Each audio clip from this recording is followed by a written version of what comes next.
Selamat pagi saudara-saudara yang terkasih. 7 menit cahaya kehidupan nomor 3. Mari kita berdoa. Tuhan Yesus, berkati kami yang mendengarkan dan sebutkan hamba-Mu di belakang salib-Mu. In Jesus name, amin. Satu ayat dari Matius 6 ayat 26. Pandanglah burung-burung di langit yang tidak menabur dan tidak menuai dan tidak mengumpulkan bekal dalam lumbung, namun diberi makan oleh Bapa-Mu yang di surga. Bukankah kamu jauh melebihi burung-burung itu? Suatu hari saya menerima satu telepon. Mam, sambil menangis seorang ibu muda menelpon dan marah-marah karena dia bingung mengapa seolah-olah Tuhan Yesus tidak memberikan apa yang diinginkan. Saya pun ikuti marah-marahin di telepon itu sebagai hamba Tuhan. Dan diancam kalau Tuhan tidak kasih apa keperluannya, maka ibu muda itu akan bunuh diri. Dan dia lanjut mengatakan, Mam tahu, suami saya stroke. Anak saya masih kecil, SD kelas 6. Dan saya perbekalan hanya sampai 12 bulan lagi. Sekarang COVID, bisnis saya belum dapat order. Di mana Tuhan, Mam?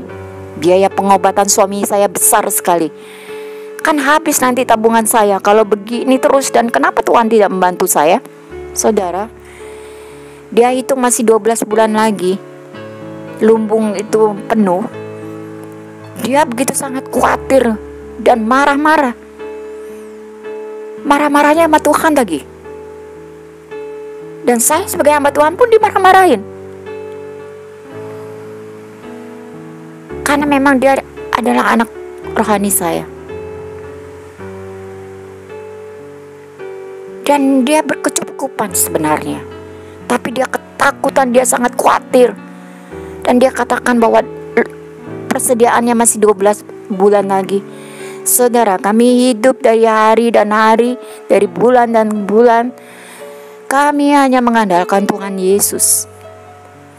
Dan saat saya menerima telepon itu dan saya dimarah-marah, ada saatnya saya menutup mulut saya dan saya diam saja mendengarkan semua ocehannya. Karena apa? Kalau saya bicara saat itu maka akan menambah masalah. Karena tipe seperti ibu muda ini kalau sedang ngoceh tidak bisa diam dengan cepat. Jadi saya tanya pada saat dia sudah selesai bicara, sudahkah marah-marahnya? Lalu dia katakan, sudah Mam, katanya. Lalu saya katakan, kita sudahi saja ya telepon ini. Karena kalau saya nasihati kamu dalam keadaan kamu marah-marah sama Tuhan Yesus dan marah-marah sama saya, tidak akan masuk. Pasti kamu akan marah lagi. Lalu saya tutup dan selesai saat itu. Saudaraku yang terkasih, terlalu khawatir dan ketakutan akan kehidupan kita menjadikan kita stres dan menjadikan tubuh kita sakit dan tidak ada damai sejahtera. Akhirnya kita menyalahkan Tuhan Yesus. Tuhan Yesus salah apa? Kenapa kita tidak melihat diri kita sendiri? Mengapa kita tidak melihat hati kita sendiri dan tingkah laku kita sendiri? Dan juga kenapa wanita muda itu menyalahkan suami yang stroke? Kesal karena suami memboroskan uang untuk obat-obatan yang memakan biaya banyak. Karena dia merasa ibu muda ini bahwa dialah sekarang kepala keluarganya yang harus puntang-panting ke sana kemari. Saudaraku, mari kita pandang burung-burung di langit yang tidak menabur dan tidak menuai, tidak mengumpulkan bekal dalam lumbung, namun diberi makan oleh Bapa yang di surga. Bukankah kita jauh melebihi burung-burung itu? Bukankah kita punya akal, punya hati untuk datang sama Tuhan Yesus dan berteriak sama Tuhan Yesus, bukan memarah-marahi Tuhan Yesus, bukan kecewa akan kehidupan kita saat ini. Kita yang diberi hikmat lebih dari burung-burung itu. Tuhan yang menuntut kita untuk percaya bahwa Tuhan Yesus memperhatikan kehidupan kita.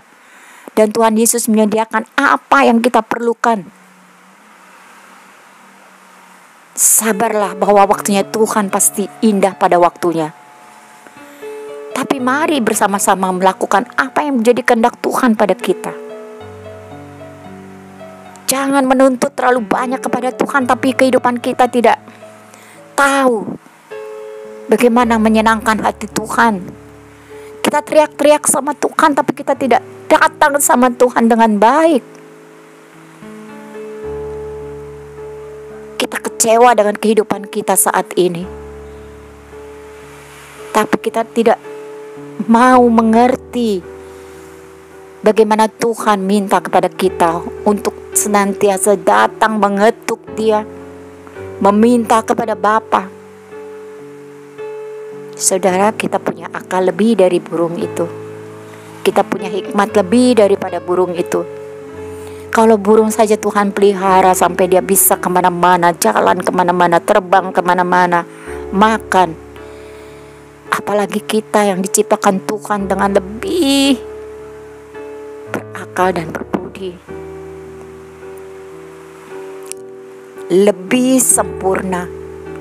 Mari kita diberi kesempatan oleh Tuhan Yesus untuk datang pada Dia, untuk kita datang melalui pertobatan kita, menyenangkan hati Tuhan. Pasti ada jalan, pasti ada sukacita, dan cahaya kehidupan itu pasti ada dengan indah pada kita. Ada cahaya kehidupan daripada Tuhan Yesus. Mari kita berdoa. Tuhan Yesus, terima kasih untuk cahaya kehidupan ini. Kalau Engkau Tuhan memelihara burung-burung di udara, maka Engkau akan melihara kami sebagai anak-anak-Mu. Berkati hamba-hamba Tuhan, gembala-gembala, evangelis Tuhan, berkati mereka semua, berkati pemerintahan kami. Terima kasih Bapa, dalam nama Tuhan Yesus kami berdoa, amin.